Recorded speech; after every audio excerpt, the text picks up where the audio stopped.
Yo, what's up mga paps? So, since natapos na yung bakasyon natin, so ito na, back to reality. Kumbaga, back to the ball games na naman tayo mga paps. So anyway, dito na nga pala tayo sa NAIA Terminal 3 kung saan dito nga pala yung flight natin patungong Doha, Qatar at Qatar to Washington.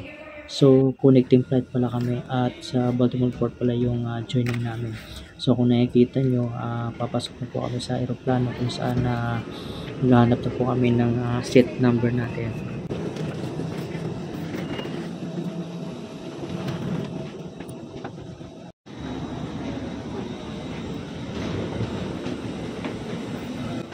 At so ito na naman yung inaabangan namin, yung tulog manok na nakaupo ng ilang oras. Kung sa bagay, normal lang naman yan sa mga seekers na katulad ko.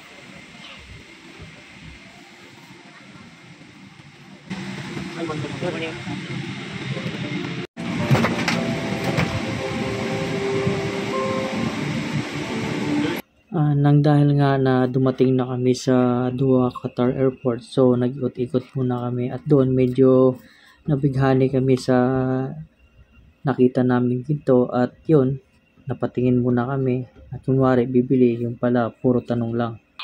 Hindi totoo yan. Bola lang yan.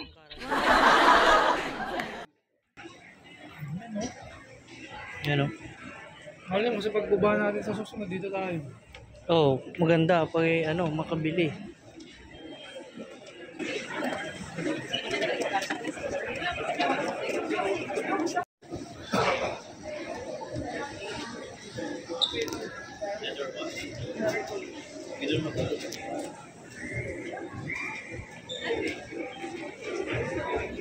Dahil medyo gutom na kami, so pumunta kami sa Separers Lunch kung saan libre lang po yung mga pagkain at pwede rin kayo magpahinga doon habang nag-aantay sa susunod na biyahe nyo. So kung nakikita nyo po, iba't ibang pagkain po naka-display at ang maganda po dito ay may ibang tatrabaho po dito ay Pilipino at Pilipina. After ng ilang oras ay pumunta na kami sa waiting area ng plane na patungong Washington at same situation. Yun, tulog manok na naman kami hanggang sa makarating doon. At anyway, medyo focus muna tayo sa camera. Ayan, makikita nyo po yung mga kasamahan ko. Nakapila na kami, papasok na kami sa aeroplano. Ito na po yung last flight namin patungong Washington. So abangan nyo lang po yung pagdating namin. Alright.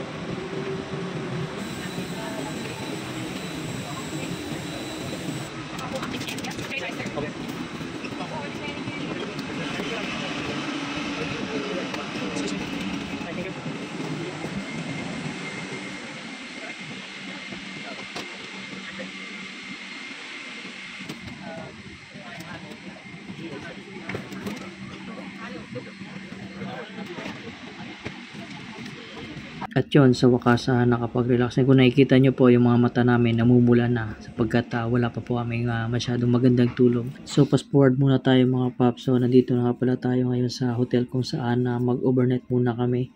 Kasi tingnan nyo, napakalaki at napakalawak ng kwarto nila dito.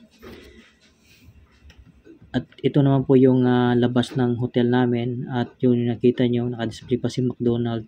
Yun po yung port, malapit lang din po yan. So, dyan lang din po yung joining namin. At ito na inabangan namin pag sapit ng umaga. So, dumax na almusal muna tayo para may lakas tayo sa biyahe papuntang